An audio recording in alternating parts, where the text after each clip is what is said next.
আমরা গিয়েছিলাম বাগেরহাটে ৬০ গম্বুজ মসজিদের উপর একটি ভিডিওগ্রাফি করতে। আমরা আমাদের কাজ শেষে আশপাশটা একটু ঘুরে দেখছিলাম। হাটের দিন হওয়াতে জায়গাটি বেশ লোকে লোকারণ্য ছিল। গ্রাম বাংলার আবহমান কালের চিত্র যেন আমরা সচক্ষে দেখছিলাম।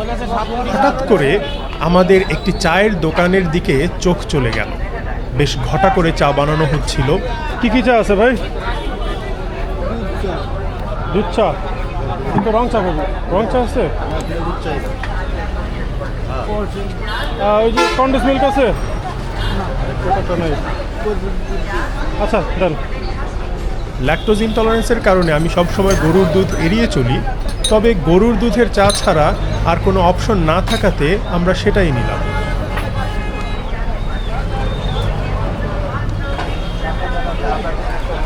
প্রথমেই তিনি একটি মগে দুধ ঢেলে নিলেন।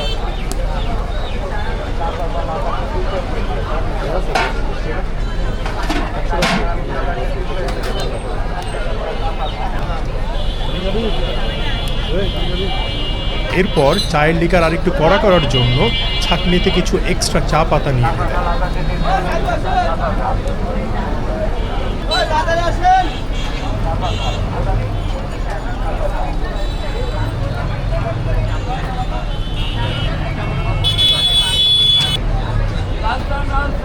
মগে তার ভারী কেতলি থেকে চা ঢেলে নিয়ে আরেকটি বড় মগে চা ঢেলে মগটি চুলায় গরম করতে দিলেন এবং তার সাথে চিনি মিশিয়ে দিলেন।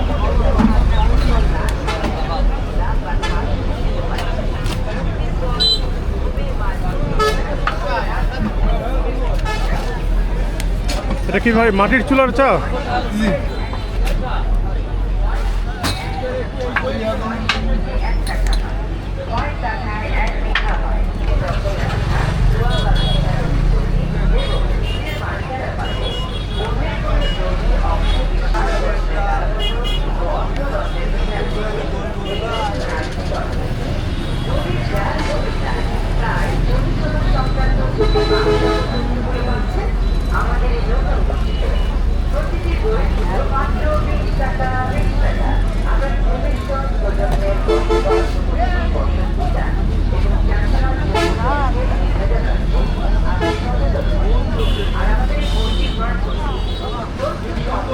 কিছুক্ষণ জাল দেওয়ার পর কাপে ঢেলে তার উপর দুধের সর দিয়ে একরাশ হাসি মুখে চা পরিবেশন করলেন।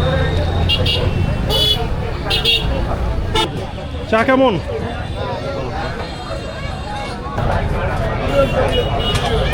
না, চা যথেষ্ট ভালো, আর তোর সরের পরিমাণ অনেক বেশি। আর এইটা আসল সরই মনে হচ্ছে। একবার সর খাইছিলাম না, ভেজাল সর, মনে আছে মুমিন?